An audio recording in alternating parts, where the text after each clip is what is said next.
Hello again, everyone. Welcome to Washington Gun Law TV. I am Washington Gun Law President William Kirk. Thanks for joining us.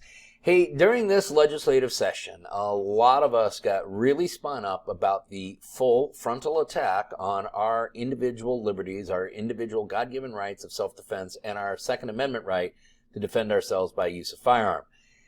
In particular, we got really spun up when it came to Senate Bill 5078, and I had many of you asking, how can this be constitutionally permitted? Now, anytime we want to start talking about an infringement upon our Second Amendment rights, we always immediately rush to the language that we are so familiar with in the Second Amendment. Why I don't think that's a bad idea, I think today we need to spend a few minutes and talk about why the Washington State Constitution might protect you more than the Second Amendment.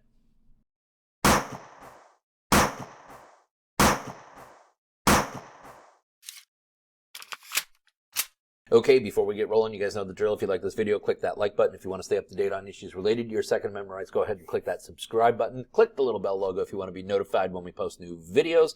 And most importantly, let's keep the comments and discussions coming. That's how we're going to make sure we get our videos out to more lawful and responsible gun owners like yourself.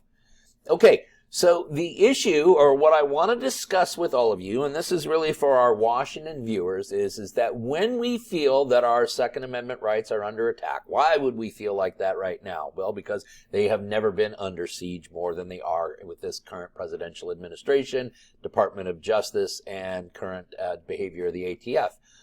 However, we so frequently want to say this violates our Second Amendment rights because it naturally feels as though it does. And we want to consistently cry the language that we have all become so familiar with our Second Amendment. We can all recite it by heart. The Second Amendment to the United States Constitution specifically states, a well-regulated militia being necessary to the security of a free state, the right of the people to keep and bear arms shall not be infringed.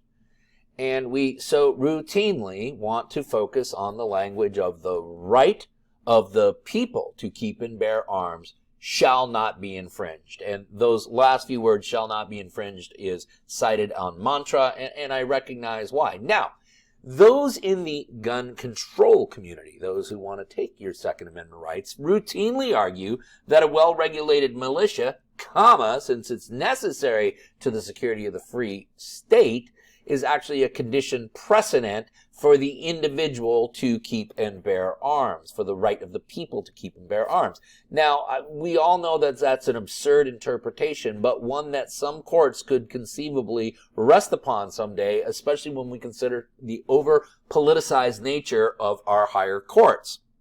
What I want all of Washington residents to realize is that in state constitutions can actually guarantee individuals more rights than what is guaranteed under the United States Constitution. Now, every state has to guarantee at least the same protections as guaranteed in the United States Constitution. But let me give you another example of how this works in Washington State. The Fourth Amendment protects citizens from unreasonable searches and seizures by government agents, okay? It needs to be supported by probable cause, a warrant, or some exception to the warrant requirement. Absent that, that is an unlawful government intrusion into one's private affairs, and evidence obtained therefrom can be suppressed. Okay, the Fourth Amendment sets a nice bright line rule for where government can and can't go. However, when you live out here in Washington, we operate under Article 1, Section 7 of the Washington State Constitution.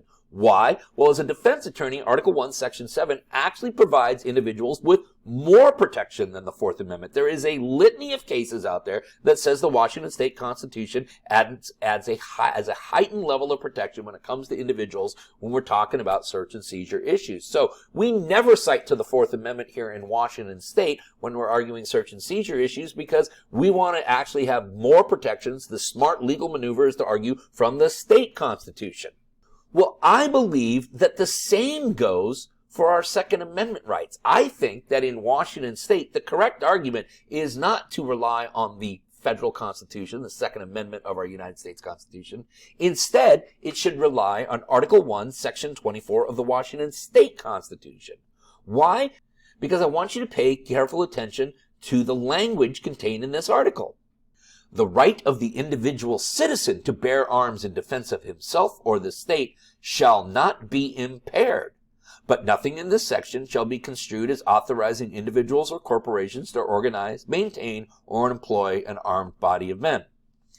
And so what we begin to see here is, unlike the Second Amendment, which starts with the condition precedent, a well-regulated militia being necessary to the security of the free state, Article 1, Section 24 starts off immediately, right out of the gate, with the right of the individual, because it says the right of the individual citizen to bear arms in defense of himself or the state shall not be impaired. So there's no condition precedent there, but here's the other thing.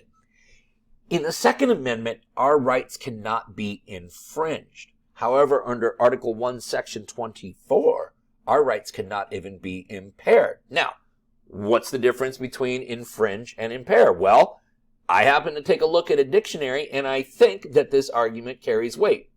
Now, according to Webster's Dictionary, their website, when I searched out the difference between infringe versus impair, what I learned was the following.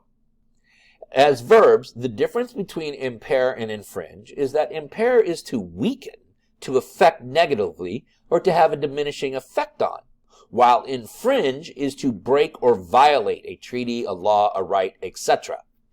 So as you can see, a mere encroachment into one's rights could be an impairment of rights, where it may take a more gross or acute infringement into them before it is considered to infringe. Now, let's take a step back again. Why don't we just take a look at the Oxford Dictionary and how those terms are defined there? Because when I went to law school, we were told that words have meanings. And when we're trying to interpret the meaning of a statute, a constitutional amendment, we should give words their plain meaning.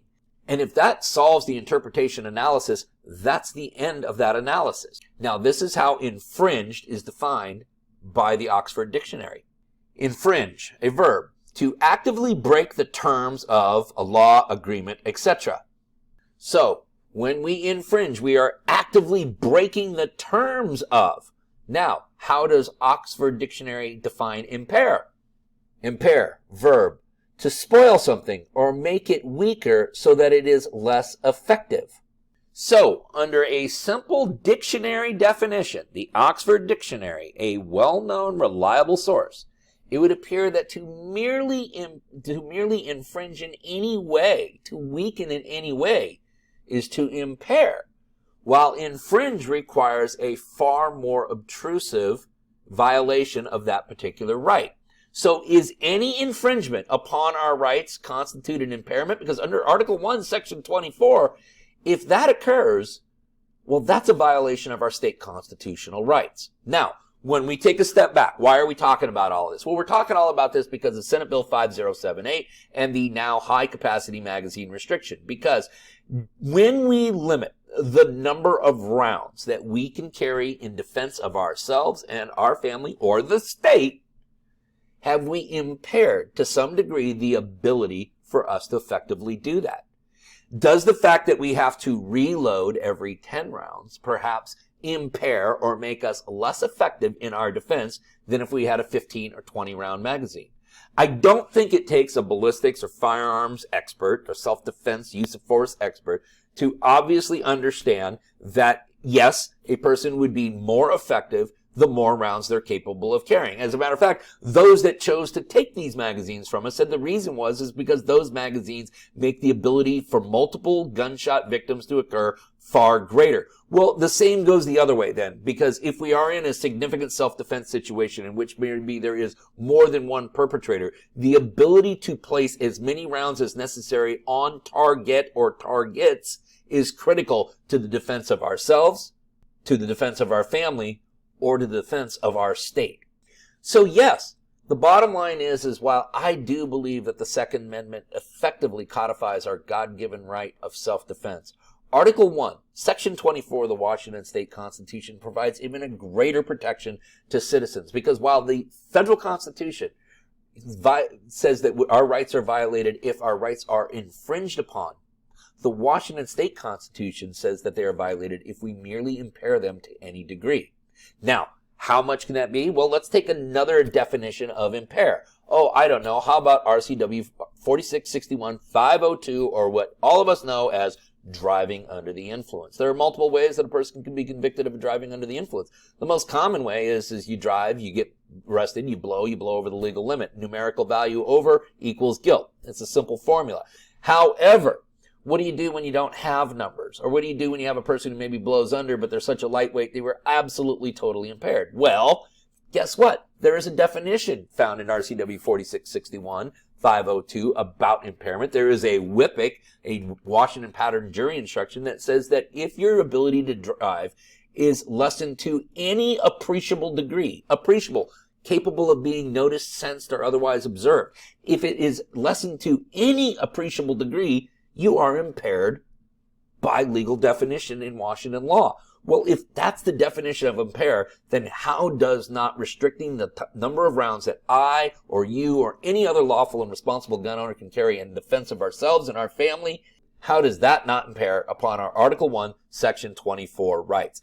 Listen, you may have more questions about this issue or anything else related to your Second Amendment rights, and if you do, don't ever hesitate to contact us at WashingtonGunLaw.com, or, of course, you can call us directly at 425-765-0487. Now, let's remember, part of being the lawful and responsible gun owner, like we talk about all the time here at Washington Gun Law, is to know what the law is in every situation and how it applies to you in any instance that you may find yourself. Until next time, thanks for watching. Stay safe.